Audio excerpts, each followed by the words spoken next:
Muy buenas tardes, compañeros. Doctor Roberto.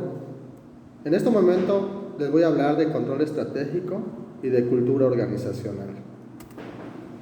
La definición para el doctor Hampton: control es un proceso que consta de una serie de pasos cuya finalidad es garantizar que un desempeño real se ajuste a lo esperado, o bien que los planes sean modificados según lo exijan las circunstancias.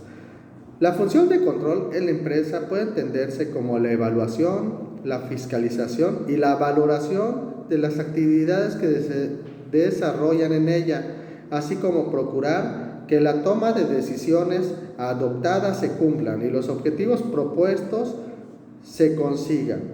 Y de no ser así, corregir las desviaciones observadas. El control estratégico constituye la última etapa del proceso de dirección estratégica y se puede considerar como el tipo especial de control que se basa en analizar y evaluar el proceso de dirección estratégica con el fin de asegurar su correcto funcionamiento. La función administrativa de vigilancia, de regulación de actividades y de comportamientos, que tiene como fin asegurar que los resultados últimos concuerden con los objetivos planeados. En sí, la formulación de las estrategias comienza con la revisión del giro de la empresa, la misión, la visión, los valores, los objetivos, actuales estrategias. La segunda fase es la implantación, los objetivos a corto plazo, a mediano plazo, a largo plazo, las políticas de la empresa, las tácticas y operaciones y los proyectos funcionales.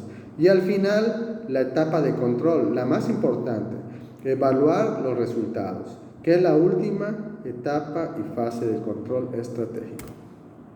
Control administrativo versus control estratégico.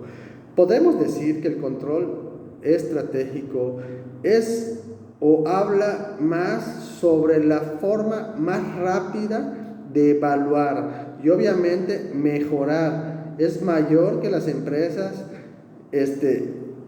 se enfoquen en lo grande, en el todo de la empresa. Y el administrativo, pues es un proceso de planear, organizar, dirigir y controlar, que sin embargo también es muy importante en el proceso administrativo. Sin embargo, estratégicamente podemos hablar de cosas de más alcance y de plazos más largos. Sin embargo, es prácticamente lo que hace el entorno en sí de la empresa. Sí, la forma más rápida, obviamente, que las empresas, las que operan en ambientes dinámicos y turbulentos, se les considera que pueden usar estrategia, y las empresas que pues operan de manera general, pues ya son controles administrativos. El proceso de control tiene varias etapas. Una es la medición. La medición se realiza dependiendo de lo que se requiera y hay que colocarle un peso, ya sea un porcentaje dependiendo de su importancia, o un número si es así un estado de resultados, si son objetivos dependiendo de dinero, dependiendo de actitudes, de actividades que nos lleven a los resultados, o un número sí, que mide la parte del estado de resultados o algo así. La evaluación es evaluar, es comparar las mediciones. La implantación de estrategias, darle seguimiento para ver si vamos creciendo, vamos enriqueciendo o vamos para abajo. Antes de fracasar, tenemos que desviar el camino, controlar.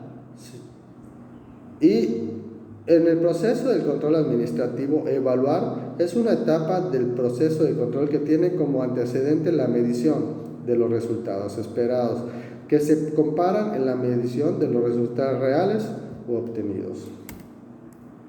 Acciones reforzadoras. Son los actos que se realizan cuando el desempeño real en el proceso de control es mayor que el esperado. Por ejemplo, se planeó vender en el mes de marzo 5 millones de pesos, pero se vendieron 6, un 20% más de lo esperado. En este caso proceden las acciones reforzadoras, que bien se pueden ser extender los reconocimientos de la productividad, otorgar un bono de productividad, también revisar o incrementar los objetivos de acuerdo a la tendencia. A lo mejor es muy poco lo que estamos planeando vender, entonces tenemos que ver lo tendencial. Y las acciones correctivas, estas vienen cuando no llegamos a los resultados esperados. Por ejemplo, el plan era vender 5 millones de pesos, solo se vendieron 4, un 25% menos de lo esperado. Entonces tenemos que revisar la situación, la capacidad de la gente, la capacitación, la actualización, verificar tácticas y operaciones de supervisión, comprobar el abasto, estudiar el clima organizacional y el alcance del control. Podemos decir que los controles estratégicos dependen hablando del alcance, el control estratégico es un alcance amplio. Los controles tácticos podrían ser estrechos y los controles operativos pues son dirigidos. Por ejemplo, controles estratégicos se centra en la formación en que la organización como un todo se ajusta a un ambiente externo y controla, evalúa los objetivos de largo alcance. A mayor estabilidad del ambiente se recomienda control centralizado y a mayor turbulencia, control descentralizado. Los controles tácticos se centran en los controles de las funciones cotidianas de la organización y principales unidades en cuanto a la implementación de estrategias. Y los controles operativos regula, mide y controla los métodos y actividades de tareas que una organización utiliza para producir los bienes o servicios que ofrece a los usuarios finales. En sí, hablando estratégicamente, vemos la rentabilidad, el retorno de capital invertido. Y hablando tácticamente, vemos los financieros, el ingreso por ventas o el ingreso total. Hablando de estrategias, también podemos hablar de competitividad, referencia de clientes usuarios. Y hablando de tácticas, podemos hablar de competitividad, número de clientes y frecuencia de devoluciones, que prácticamente nos llevan a un número del por qué están pasando ciertas cosas. Y la estrategia se basa o se enfoca en la productividad, utilizando apropiadamente los recursos. Y los tácticos también se enfocan en la productividad, pero en una estructura de supervisión, niveles de reporte, recursos humanos, enfoque integral, personal, selección, capacitación, premios, remuneración, y es todo lo que vamos a hacer para lograr la estrategia. Prácticamente tenemos una metodología. Un método es un procedimiento regular y bien especificado, en este caso para poder vigilar, medir y comparar resultados de planeación y control en una secuencia que pueda ser algorítmica, ordenada en operaciones dirigidas, control, evaluación. Toda rama de la matemática, la ciencia o la tecnología tiene sus propios métodos específicos para calcular, realizar muestreos o hacer preparaciones, observar y medir y comparar eficientemente. Porcentualmente podemos utilizar una gráfica, podemos darle un peso a cada rubro de lo que necesitamos medir.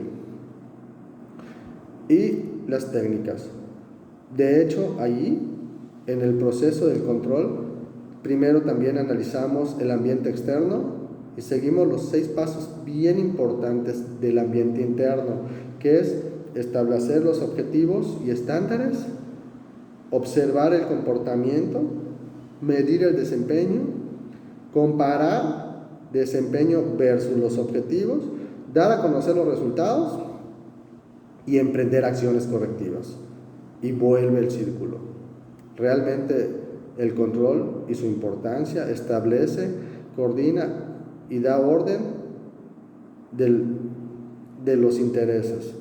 Asegura el logro de objetivos y congruencia con las especificaciones, favorece la creatividad e innovación, determina qué tan eficientes se usan los recursos, es regulador de actividades y comportamientos, es componente irrenunciable del plan estratégico y subsistema del sistema administrativo, el factor motivacional para alcanzar y superar objetivos, y es facilitador de ventajas competitivas en cuanto a la eficacia, calidad y servicio. Pues realmente el control en una empresa,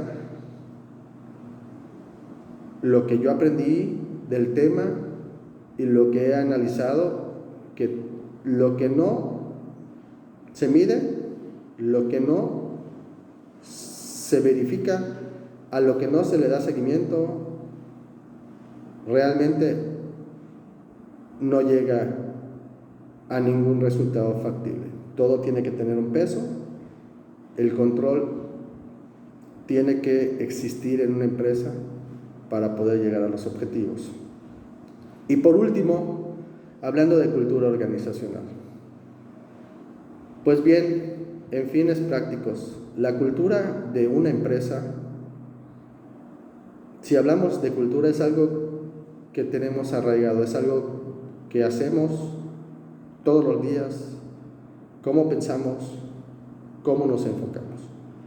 Una empresa que tiene una dirección fría, una dirección demasiado obsesiva y controladora, una dirección que maltrata a sus empleados, una dirección que no le interesa a la gente, es una empresa que va a fracasar, porque todas las empresas nos debemos a la fuerza de trabajo, y la fuerza de trabajo es la que nos va a ayudar a lograr los objetivos.